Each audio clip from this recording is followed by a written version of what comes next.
पढ़ के बता देता हूँ। Use cost per purchase as main metric, ठीक है। इस बार आपने जो है कैंपेन जब बनानी है तो आपने WC पे रखनी है, जैसे पहले रखी हुई थी, लेकिन आपने उस पर कॉन्टेंट व्यूज रखा हुआ था। इस बार आपने परचेस रखना है, ठीक है। और आपने 10 एड सेट्स बनाने विद सिंगल इंटरेस्ट टारगेटिंग। मैंने जैसे आपको बोला, ठीक है, अगर आप चाहें तो कुछ फ्लेक्स कर लें, कुछ ट्रैक कर लें, लेकिन मैं सिंगल इंटरेस्ट के साथ जाता हूँ। और मैंने जैसे आपको बताया कि this no way that is a wrong way, तो different people do in a different way, I do it this way. मुझे इससे ज़्यादा सक्सेस मिला है। क्रिएट 10 एड सेट्स और हर एड सेट में सिंगल इंटरेस्ट एडेड हो। अगर आपको पता चल गया है अपनी, if you sure about it through your previous campaign कि भाई ये मेरी ऑडियंस है एग्जैक्टली, और मतलब ये एज ब्रैकेट्स रखनी है या सिर्फ विमेन पे अप्लाई करता है ये प्रोडक्ट, तो फिर आप उधर डेमोग्राफिक्स अपने रिस्ट्रिक्ट कर सकते हो, वरना कीप इट ओपन, ठीक है, ठीक है। डाटा कलेक्शन में बेसिकली आप ज़्यादा तेज़ी से डाटा दे रहे हो, फेसबुक पिक्सल डाटा अपना फेसबुक को, ताकि वो समझ पाए कि आपकी आइडियल ऑडियंस कौन है। ये आपको रखना है CBO पर, कैंपेन बजट ऑप्टिमाइजेशन पर। अब कैंपेन बजट ऑप्टिमाइजेशन पे एक सबसे बड़ा मसला ये होता है जो हम लोग देखते हैं कि अगर हमने 10 एड सेट्स रखे हुए तो 10 में से फॉर एग्जांपल 3 एड सेट्स पे सबसे ज़्यादा स्पेंडिंग हो रही होगी, बाकी 2 पे कम हो रही होगी, मज़ीद और 2 होंगे जिस पे और बहुत कम कुछ पॉइंट्स में डॉलर स्पेंड हो रहे होंगे, और बाकी 3 होंगे जिस पे $0 स्पेंड होंगे। तो मतलब ये कैंपेन बेसिकली ये उनके बैक एंड पे एक अपना AI होता है जो चीज़ों को अपने लिहाज से देख रहा होता है और मतलब बेसिकली स्पेंडिंग कर रहा होता है, राइट। सो हम ऐसा कैसे कर सकते हैं कि हम हर एड सेट को चांस देने के लिए एक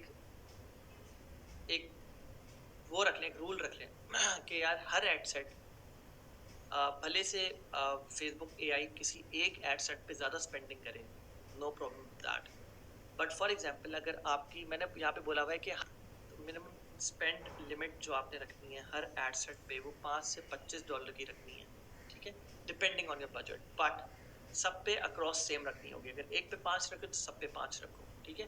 अब लेट्स सपोज आप एक तरीका होता है जब आप CBO पे कैंपेन चला रहे होते हो, आप ऐसे नहीं कर सकते कभी भी कि CBO पे आपने 10 एड सेट्स चलाए और आपने बोला $10 स्पेंड करूंगा मैं, तो वो $10 को स्प्लिट करेगा बिटवीन 10 डिफरेंट एड सेट्स, तो किसी भी एड सेट का फुल पोटेंशियल नहीं आएगा। The best way to do this is कि अगर आप 10 एड सेट्स नहीं ऐड कर सकते, आप अपनी मिनिमम स्पेंड जो रखो ना पर कैंपेन, वो रखो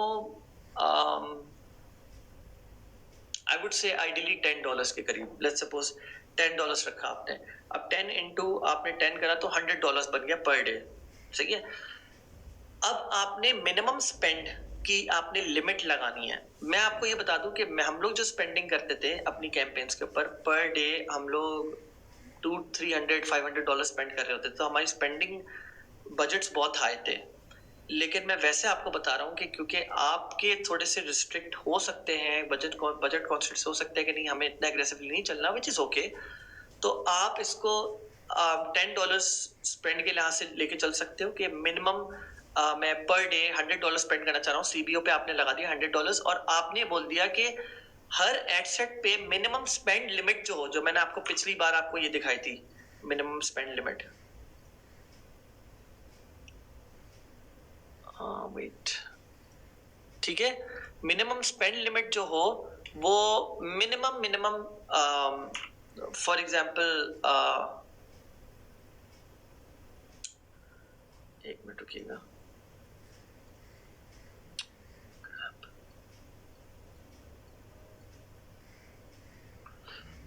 $3 हो या $5 हो। Actually it really depends on budget कि आप कितना रख सकते हो, ठीक है। अब अगर आपका बजट $10 है तो मैं बोलूंगा $5, बेयर मिनिमम 3 और मैक्सिमम 5 तक आप रख लो, अगर आप पर एड सेट $10 स्पेंड करना चाह रहे हो। लेकिन ऑब्वियसली आप नहीं वो बता सकते $10, आपने उसको you done the math in the way के आप CBO रन कर रहे हो और आपके 10 एड सेट्स हैं, तो पर एड सेट आपने $10 का हिसाब लगाया और आपने टोटल CBO पे $100 दे दिया। अब वो एड सेट को अपनी मर्जी से अलॉट करेगा, लेकिन जैसे मैंने आपको बोला आप ऐसे नहीं कर सकते 10 एड सेट्स लगाओ और आप $10 लगा दो, ये अनजस्ट होगा हर एड सेट के साथ, बिकॉज वो अपना पोटेंशियल आपको दिखा नहीं पाएगा। तो पोटेंशियल डिटरमिन करने के लिए आप $100 रखोगे और हर एड सेट पर आप अपनी जो मिनिमम स्पेंड है वो लेट्स सपोज $5 रख लोगे। तो कुछ एड सेट्स होंगे जिस पे उसने $15 भी करा होगा, लेकिन कोई भी एड सेट ऐसा नहीं होगा जिस पे उसने $5 से कम करा हुआ हो, ठीक है। सो दिस वे हम हर एड सेट पे कुछ ना कुछ मिनिमम बजट जरूर स्पेंड कर रहे होते हैं, ठीक है। सो अब use cost per purchase as main metric. यहाँ पर आपका जो मेन मैट्रिक होगा, जो आपका मेन की परफॉर्मेंस इंडिकेटर होगा, वो होगा कॉस्ट पर परचेज या परचेजेस, क्योंकि आप परचेजेस के ऊपर फोकस कर रहे हो। If number of purchases is equals to 0 and ad spent is more than break-even cost per purchase, pause the ad set or kill the ad set. Kill the ad set or pause the ad set, whatever that is. ठीक है, याद रखिएगा। If the purchase is equals to 0, अगर purchase आपकी 0 आई है या आपकी ad spend जो है वो आपकी break-even cost से ज़्यादा है, ठीक है, मतलब उस प्रोडक्ट पे जो आपकी ब्रेक इवन कॉस्ट लग रही है, लेट्स सपोज आपकी ब्रेक इवन कॉस्ट यही हुई ना कि आपकी प्रोडक्ट बिके और आपकी जो आपको जो कॉस्ट पड़ रही है उस पे प्रोडक्ट पे, वो तो अगर वो उससे ज्यादा है then you have to pause or kill the ad set, ठीक है। Can do the same with add to cart if you're trying to save budget but less reliable KPI। मतलब ऐसी बात है, ये इतना रिलायबल केपीआई नहीं हुआ जितना कि कॉस्ट पर परचेस हुआ आपका, ठीक है। एंड क्या उसके अलावा क्या करना है, हर एड सेट पे आपको कंट्री सेम सेलेक्ट करनी है। और जैसे मैं आपको बता रहा हूँ, जरूरी नहीं है कंट्रीज मैंने यहाँ पे डाली हुई, just for the sake of example डाली हुई है। First single interest narrow to age gender if 100% sure about it and otherwise leave it broad. Automatic placements and one day click. अगर आप सबसे नीचे स्क्रॉल डाउन करोगे एड सेट पे तो आपके पास लिखा हुआ होगा कि किस तरह आपने इसको जो है ना ऑप्टिमाइज करना है। Sorry, I think the first time जब आप इसको ऑप्टिमाइज करने जा रहे हो तो तब आपको ये ऑप्शन दे रहा होता है, ठीक है, कि आपको इसको 7 day window and 1 day click के ऊपर रखना है या 1 डे क्लिक पे रखना है। अगर आपका जो प्राइस पॉइंट है प्रोडक्ट पे जो आपने दिया हुआ है, if it is less than $50 then keep it 1 day click view, 1 day click optimisation, ठीक है, 1 डे क्लिक ऑप्टिमाइजेशन। अगर it is more than $50 then keep it 7 day click and 1 day view. ये एक ही पूरा है, 7 day click and 1 day view, इस पे ऑप्शन ले दिया हुआ होता है। ऐसा क्यों? क्योंकि जो प्रोडक्ट्स $50 से कम के होते हैं उनको परचेज करना कंपैरेटिवली आसान होता है। लोग सिंगल डे में ही उसके ऊपर डिसीजन ले लेते हैं और उसको खरीदने चले जाते हैं। आप जो भी इसकी कन्वर्जन विंडो या एट्रीब्यूशन आप दोगे फेसबुक को, उस लिहाज से फेसबुक उस तरह के बंदे ढूंढ के लाएगा। अगर आपका प्रोडक्ट $50 से कम का है तो इट इज हाईली लाइकली कि जो खरीदने वाले होंगे वो सेम डे में उसका डिसीजन लेके उसको खरीद लेंगे और उसी की वो ट्रैकिंग भी आपको अकॉर्डिंगली देगा एंड आप अपना डिसीजन वहां पे बेसिकली आप फेसबुक को ये बता रहे होंगे कि जो फर्स्ट डे में ही अपना इस तरह डिसीजन ले लेते हैं परचेज का, मुझे और ऐसे बंदे ला के दो। वेयरएज अगर आपका टिकट साइज $50 से ज्यादा का है then you have to go with 7 day click and 1 day view, ठीक है। या और इसके अलावा ये कि स्पेंडिंग लिमिट्स का मैंने आप लोगों को बता दिया है। Winning ad set from creative from the initial test, और वो सब में सेम रखना है आपको। अगर आपके पास 2 एड्स थे, सही है, तो आप 2 रख लें, लेकिन फिर 2 एड्स का मतलब ये है कि आपको जो भी आप स्पेंडिंग कर रहे हो उससे थोड़ी बढ़ा लो। अगर आप पर डे स्पेंडिंग $100 कर रहे हो तो मैं बोलूंगा आप एटलीस्ट $150 कर लो, ठीक है।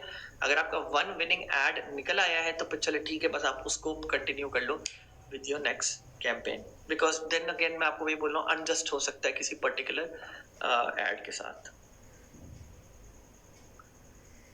Then comes the initial data collection, single interest, ठीक है। You can do this before single interest if you want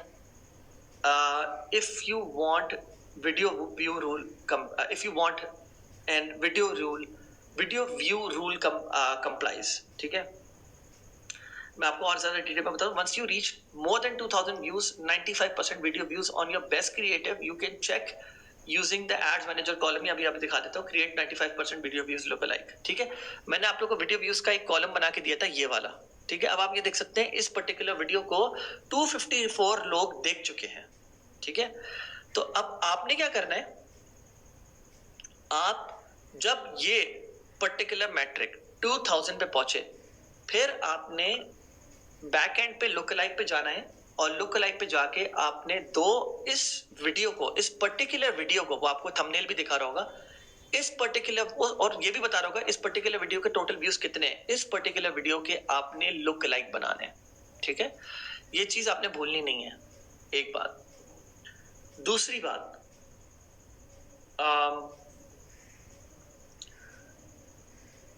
आपने उन लुकलाइक्स को आपने जो बनाना है वो आपने ऐसे बनाना है 0 to 1%, 1 to 2%, 2 to 3%, 3 to 4%, 4 to 5%। ठीक है, इस तरह आपने लुकलाइक बनाने हैं, और उन लुकलाइक्स को आपने ट्रीट कैसे करना है वो मैं आपको बताता हूँ। एक मिनट रुकिएगा, ये मैंने एक एग्जांपल बनाई हुई है। ठीक है, ये देख रहे हैं आप, ये बेसिकली 0 to 1% है। मैं इसको रीनेम कर देता हूँ, ये 0 to 1% है। ठीक है, ये 1 to 2, फिर 2 to 3, फिर 3 to 4, फिर 4 to 5। अब मैंने बनाया कैसा है ये मैं आपको दिखाता हूँ। 1 to 2% जो मैंने बनाया है, 0 to 1% बनाया है, उसमें मैंने ऐड कर दिया है कि कनाडा और ग्रेट ब्रिटेन की 1% ऑडियंस जो है इसमें ऐड हो। ठीक है, 1 to 2% में मैंने क्या किया है, 1 to 2% ऐड करा, और 1% मैंने उसमें से माइनस कर दिया, मतलब 0 to 1% मैंने उसमें से माइनस कर दिया। फिर उसके बाद मैंने 3 to 4, फिर उसके बाद 2 to 3% बनाया। 2 to 3% मैंने ऑडियंस ऐड करी, इंक्लूड और एक्सक्लूड कर दी मैंने उसमें से 1 to 2% एंड 1%। इसी तरह फिर मैंने 3 to 4 बनाया, 3 to 4 में से 3-4 को ऐड करा, 1%, 1 to 2% एंड 2 to 3% को एक्सक्लूड करा, एंड सो फोर्थ, आप अप टू 5% तक इस तरह करते हुए जाओगे। ठीक है, इस पे आप कोई भी, जब आप लुक लाइक बनाओगे तो आपने कोई भी, this is the third phase basically, आपने कोई भी एड स्पेंड लिमिट नहीं लगानी। याद रखिएगा इस बात को, एड स्पेंड लिमिट नहीं लगानी, आपने सीबीओ को एज इट इज छोड़ देना है, और आपने बोलना है CBO you are my best decision maker right now and just go ahead with it. मैंने आपको अच्छा खासा डेटा दे दिया है, मैंने आपको अच्छा खासा डेटा पहले 2 फेजेस से दे दिया है, initial creative sandbox campaign and data collection या data sandbox campaign. This is basically में आप लोग को जो है, अब आप लोग को पता चल गया आपकी ऑडियंस क्या है, आपने लोकलाइक्स बना लिए हैं, सब कुछ कर लिया है। अब आप लोग को लोकलाइक्स जो आपने बनाए हैं उसके ऊपर आपने एड्स चलाने हैं, और जो आपका सबसे बेस्ट, जब आप एड्स चलाना शुरू करोगे ना इस तरह लोकलाइक के ऊपर, तो आपको एटलीस्ट 3 दिन तक उन एड्स को हाथ मत लगाओ। डोंट टेक अ डिसीजन, मतलब जाहिर सी बात है, देखें, if you I am under the impression कि अगर आप लुकलाइक के फेज तक पहुंचे हो तो उससे पहले वाला फेज आपका अच्छा गया है और आपने परचेजेस स्कोर करी हैं, तभी आप लुकलाइक की तरफ आए हो। ठीक है, ये भी एक इटसेल्फ एक चीज डिटरमिन करती है कि आपको लुकलाइक की तरफ कब आना है। अगर आपके लुकलाइक आने से आप लुकलाइक पे जंप कर जाते हो रिगार्डलेस कि आपकी परचेजेस आई है या नहीं आई है, बस 2000 वाला रूल आपने अप्लाई करा कि 2000 व्यूज आपके 95% हो गए, कोई फायदा नहीं है आपका। अगर आपकी परचेजेस नहीं आ रही तो प्रोबेबली आपको यहीं पर रुक जाना चाहिए था। ठीक है, और आपको you have to rethink your whole campaign और you have to change your product. Lookalike पे आप तब आए जब आपको फील हो कि हाँ मेरे पास सेल्स आ रही हैं, मेरी सेल्स बेहतर हो सकती हैं, मैं इसका लुकलाइक बना लेता हूँ। ठीक है, यहाँ पे आपने लुकलाइक बना दिया और आपने वही एड सेट कंटिन्यू करा, और आपने अप टू 5 एड सेट्स बना दिए, और जिस तरह मैंने आपको पूरा भी दिखाया है उस तरह आपने कर लिया। इंटरेस्ट सैंडबॉक्स एंड इसको इंटरेस्ट सैंडबॉक्स कैंपेन भी बोलते हैं हम लोग। Campaign budget, number of ad sets $10 to $50 पर एड सेट। हम लोग वैसे कोई एबीओ नहीं है ये, बट हम अपना फॉर्मूला इसी तरह रख रहे होते हैं कि लेट्स सपोज अगर आप चाह रहे हैं कि $50 पर एड सेट लगे तो 50 into 5 तो $250 पर डे की स्पेंडिंग होगी। फिर आप सीबीओ पे रखोगे, फिर वो अपनी लिहाज से खुद अलॉट करेगा बजट्स, लेकिन आप बजट हेल्दी दोगे, और हेल्दी देने का तरीका ये है कि या तो आप उसको ऐसे रखोगे कि $10 into 5 एड सेट्स हैं तो $50 पर डे हो गया, या तो $50 अगर आपकी पर डे पर एड सेट आप लगाना चाह रहे हो तो 50 into 5 हो गया। ठीक है, फिर उसके बाद आ जाता है let the campaign optimise and don't pause ad sets usually start slow and optimises in a day 2 और 3। जैसे मैंने आपको बताया कि लुक लाइक एड्स के साथ you have to wait 2 to 3 days until it starts generating some results. And if a campaign spend is more than 2 times of the break even cost per purchase with no purchases, pause the campaign right there. ठीक है, मतलब pause the ad set, this first the ad set, और अगर पूरी campaign ही इस तरह perform करी then just pause the campaign अगर आपके पास कोई रिजल्ट्स आ ही नहीं रहे। ठीक है, select lookalike in custom audience section and leave everything else broad, automatic placements, one day click, और वही सारी चीजें हैं, बाकी सारी चीजें वही हैं। ठीक है, winning creative from initial test, multiple winning creatives would also work. What that means is, जो मैंने आपको पहले बताया था कि let's suppose अगर आपके पास क्रिएटिव सैंडबॉक्स कैंपेन से एक से ज्यादा कोई ऐसे क्रिएटिव्स निकलते हैं या वीडियोस निकलते हैं जिसका आपको शक है और आपको ये है कि यार शायद ये भी अच्छे चल जाएं, तो आप उनको भी इस लुकलाइक में ऐड कर सकते हो। ठीक है, then troubleshooting point, this is where कि अगर आपको सेल्स नहीं आ रही और you are losing your mind and you like कि यार मैं क्या करूं। ठीक है, at this point if you have tested 3+ good creatives and haven't identified any profitable audiences, the problem is most likely your offer or the product itself. मतलब हो सकता है कि वो सैचुरेटेड प्रोडक्ट हो। ठीक है, identify where the drop off is happening, view reading data lesson for troubleshooting the advice. You also have to go through your whole customer journey on the website. You have to go through your data that has been generated from your previous campaign. आपको बैठ के देखना पड़ेगा क्या data generate हुआ है, कहाँ पे ड्रॉप ऑफ्स आ रहे हैं, क्या क्लिक थ्रू रेट गिर गया है या क्या हुआ है, आपकी वेबसाइट पे जो है लोग फॉरन बाउंस ऑफ कर रहे हैं, कहाँ पे मसला है, क्या कहीं चेकआउट का मसला है, क्या आपका पेमेंट मेथड सही से इंटीग्रेट नहीं हुआ या आप कोई चीज़ भूल गए हो, क्या आपने कहीं बहुत हाई लोग आजकल जो है ना फ्री शिपिंग रख ले हैं, शिपिंग की जो प्राइस होती है वो अपनी प्राइस में ही इंक्लूड कर लेते हैं। तो कहीं ऐसा तो नहीं है कि आपने शिपिंग रखी हुई है बहुत हाई कि वो जाते हैं ऐड टू कार्ट करते हैं लेकिन ऐड टू कार्ट के बाद वो चेकआउट या परचेज नहीं कर रहे इस वजह से क्योंकि वो देखते हैं कि बहुत हाई शिपिंग कॉस्ट है एंड यू नो व्हाट कि प्रोडक्ट अच्छा था लेकिन इतनी हाई शिपिंग कॉस्ट के साथ I am not buying the product. probably have to work on your offer, either work on fixing it before opening more on testing audiences, otherwise you will likely lose money। जैसे मैंने बोला, if there's nothing left to improve, consider switching to products and starting over। ठीक है, तो just remember these points। And Facebook ad strategy, ये वही पूरी मैंने आप लोग को एड स्ट्रेटेजी बताई है जो मैंने अभी आप लोगों को ऊपर बताई थी कि ये सारे फेजेस से आप लोग को गुजरना है। एक बार जब आप डाटा ड्रिवन से निकल गए, ठीक है, then comes the creative optimization part, जहां पे आप अपना प्रोडक्ट किसी एजेंसी को दो या खुद से बनवाओ अपनी प्रॉपर वीडियो, पर्सनलाइज्ड वीडियो। ठीक है, और then you can also go towards outsourcing solutions. अगर आप अली एक्सप्रेस पे काम कर रहे थे तो आप जो है ना अपने उस शिपिंग टाइम्स को कम करके 20 दिन का था 30 दिन का था कम करके 7 दिन पे ले आओ। आप सीजे ड्रॉप शिपिंग वीओ से बात करो, बाकी जो मैंने पूरी लिस्ट बताई थी आप लोग को उनसे बोलो कि मुझे ये पूरा प्रोडक्ट अरेंज करके दो, सही है, सोर्स करवा के दो। और देन सीजे ड्रॉप शिपिंग वाले यूजुअली आपसे 70% अपफ्रंट मांगते हैं, 30% वो अपनी जेब से भरते हैं, या 60% मांगते हैं, 40% अपनी जेब से भरते हैं। और फिर वो प्रोडक्ट अपने वेयर हाउस में करके रखेंगे यूएस के, और जैसे ही कोई ऑर्डर आएगा तो वहीं से शिप कर देंगे। जिसमें कुछ लोग ये बोलते हैं कि 4 से 5 दिन में लगता है, 3 दिन लगते हैं, 5 दिन लगते हैं प्रोडक्ट पहुंचने में। कुछ लोग बोलते हैं 7 दिन लगते हैं, लेकिन इससे ऊपर यूजुअली नहीं लगते। और I guess that's pretty much it. और साथ में आप उस पर अपनी, अगर बहुत ज़्यादा आपकी अच्छी सेल्स आ रही है, मार्जिन अच्छे हैं, तो लोग अपने उस पर जो है ना ब्रांडिंग या कुछ एम्बेड भी करा देते हैं लोगों, और पूरा मतलब पर्सनलाइज पैकेजिंग वगैरह सोल्यूशन पे भी चले जाते हैं। I won't go into detail with that right now because अभी तो फिलहाल ये ज़्यादा फोकस है। एंड क्या करना है, मतलब अगर सवाल ये है कि अगर आपकी सेल्स बहुत अच्छी आ गई हैं और आपने स्केल भी कर लिया, आपने क्रिएटिव सैंडबॉक्स करा, फिर आपने डाटा सैंडबॉक्स करा, फिर आपने इंटरेस्ट सैंडबॉक्स करा, आपने उस पर मजीद लोकलाइज कर लिया, आपने स्केल करा उसको, और आप बोलते हैं कि यार यू नो व्हाट, मुझे और स्केल करना है but I feel like I am blocked right now, और मुझे और ऑडियंसेस नहीं मिल रही। मतलब मैं lookalike audiences जरा थोड़ी सी warm audiences होती हैं, तो वो ज़्यादा आराम से they're prone to convert even more. Well, they're not the ones who have clicked on your ad or have converted before, but they're very closely related to in buying your product. तो अब मैं क्या करूँ मती scale करनी, launch a new campaign for each lookalike type once you get enough data of 500 events और more. ठीक है. एंड आई गेस यहाँ पे थोड़ा सा मैंने वो मिक्सअप कर दिया चीज़ों को. This was initial data collection, लेकिन मैंने आप लोगों को पूरा प्रोसेस बिल्कुल सही समझाया है. ठीक है. This is the data driven targeting.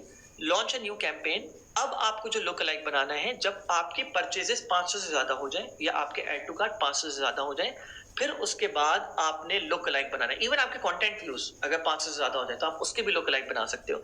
लेकिन जो इवेंट सबसे ज्यादा आपके परचेज के क्लोज होगा ना, उसके लुकलाइक सबसे ज्यादा एफिशिएंट बनने के चांसेस सबसे ज्यादा होते हैं. Same structure as the 95% video view rule आपका अप्लाई होगा. Lookalike setup shown earlier. Let campaign optimise and don't pause ad sets. Usually start slow and optimises in a day 2 or 3. If a campaign spend is over the break even cost per purchase with no purchases, pause the campaign there and then. And lastly, once you find two to three consistently profitable lookalike types, you are ready for super lookalikes scaling. And this is where आपको feel होगा कि मैं एक जगह बंद नहीं हो गया lookalikes के बाद. Then comes the super lookalikes. Super lookalikes के ऊपर मैं आपको मजीद ज़्यादा इन डिटेल बात बताऊंगा. कोई ऐसी कोई देन अगेन कोई रॉकेट साइंस नहीं है, लेकिन हम इसको सुपर लुकलाइक्स किसी वजह से बोलते हैं. वो क्या है मैं इंशाल्लाह आपको अपकमिंग सेक्शंस में बताऊंगा फिर इस बारे में. I hope this will benefit you in starting your campaigns for Shopify dropshipping और starting your campaign for your clients. मैं trust me, even it's not even about Shopify dropshipping. This whole process can be tested out in any kind of product or brand, regardless of कि मैं पाकिस्तान में बैठा हुआ हूँ, पाकिस्तान में अपना कोई प्रोडक्ट चला रहा हूँ या बाहर कर रहा हूँ या क्या. This works like a charm, and I hope this helps. And good luck to you guys then. Inshallah, let's I'll just look forward कि आप नेक्स्ट सेक्शन अटेंड करो और मजीद इस पूरे मॉड्यूल को कंप्लीट करो. Thank you.